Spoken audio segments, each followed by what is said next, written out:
જોઈ રહ્યા છો જેકેએસની ગુજરાતી વાત કરીએ તો લોકસભા કોંગ્રેસના મહિલા ઉમેદવાર જેનીબેન ઠુમરે વિજય મુહૂર્તમાં પોતાનું ઉમેદવારી ફોર્મ ભર્યું હતું।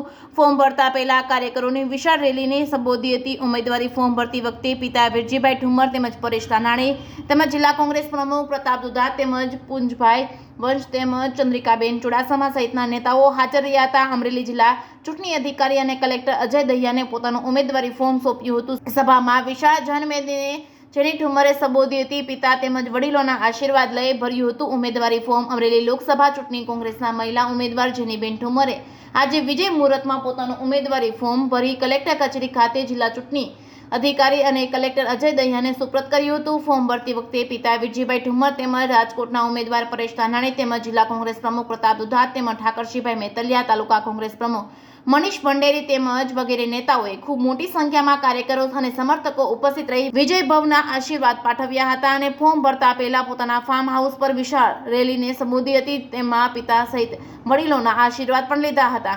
જેકેએસની ગુજરાતી સાથે જૈનિક સોજિત્રા, અમરેલી।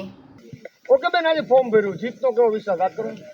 આજે અમરેલી જિલ્લા સંસદીય મત ક્ષેત્રના ઉમેદવાર તરીકે કોંગ્રેસ પક્ષના શીર્ષ નેતૃત્વના આશીર્વાદ થકી અને અમરેલી જિલ્લાના તમામ જનજન થકી આશીર્વાદ થકી આજે ઉમેદવારી પત્ર ભર્યું છે, ત્યારે મને મારી જીતનો સંપૂર્ણ વિશ્વાસ છે। એટલા માટે કે જેની ઠુમર એ જીતીને સંસદ સભ્ય બનીને જાય એટલા માટે નહીં, પરંતુ અમરેલી જિલ્લાનો દરેકે દરેક મતદારની વેદના, પોતાની વેદના છે કે દિલ્હી સુધી એનો અવાજ બનીને જેની ઠુમર જીતીને જાય એના વિશ્વાસ સાથે આજે હું ઉમેદવારી પત્ર નોંધાયું છે। અમરેલી જિલ્લાના વર્ષોથી જે પડતર પ્રશ્નો છે, ખેડૂતોને પડતી વેદનાઓ છે, યુવાનોના હક અધિકારની લડાઈ છે, મહિલાઓને, વંચિતોને, શોષિતોને, પીડિતોને ક્યાંક એમના અવાજ બનવાની જરૂરિયાત છે, ત્યારે આ અવાજ બનવાની નેમ સાથે આજે હું આ ચૂંટણીના રણમેદાનમાં જંગમાં ઉતરી છું અને ઉમેદવારી પત્ર ભર્યું છે। ત્યારે મને સંપૂર્ણ વિશ્વાસ છે કે અમરેલીની જનતાનો આશીર્વાદ મારા ઉપર વરસશે અને આવનારી 4 જૂને એ હું વિજય ઘોષિત થઈને અમરેલી જિલ્લાનો અવાજ બનીશ, એમાં મને કોઈ શંકા નથી।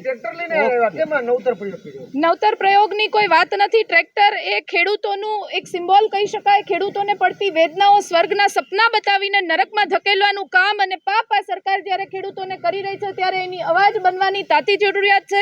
એમની વેદનાઓને વાચા આપવાની જરૂરિયાત છે। વધતા જતા ભાવો, નહીં મળતો વીમો, આ પ્રમાણે ખેડૂત પોતાની ખેતી છોડવા માટે મજબૂર બન્યો છે, ત્યારે એમનું સિમ્બોલ, ખેતીનું સિમ્બોલ, ટ્રેક્ટર, ખેડૂતોનું સિમ્બોલ ટ્રેક્ટર લઈને આજે ઉમેદવારી પત્ર ભરવા આવી છું, ત્યારે ખેડૂતોનો અવાજ આ દીકરી બનીને બતાવશે, એ સિમ્બોલ સાથે નીકળી હતી। કોંગ્રેસના ઉમેદવારે મેન્ડેટ સાથેના ફોર્મ રજૂ કરવામાં આવ્યું છે। ખેડૂતની દીકરી ટ્રેક્ટરો સાથે, એટલા માટે અમે કલેક્ટર ઓફિસ સુધી આવ્યા કે આ વિસ્તારના ખેડૂતો પાયમાલ ભારતીય જનતા પાર્ટીના શાસનમાં છેલ્લા 10 વર્ષમાં થયા છે, ત્યારે ખેડૂતોને સંદેશો આપવા માંગીએ કે ખેડૂતને કોઈ ઉગારી શકે યા ખેડૂતની કોઈ ઢાલ બની શકે તો એ કોંગ્રેસ પાર્ટીને એના ઉમેદવાર બની શકે। ગરીબ, ગામડું અને મધ્યમ વર્ગ જ્યારે આ સરકારમાં બરબાદ થયું ત્યારે કલેક્ટર ઓફિસે આવી અને આ ઉમેદવારે સંદેશો આપ્યો કે ખેડૂતો જાગે અને ભારતીય જનતા પાર્ટીને જાકારો આપે।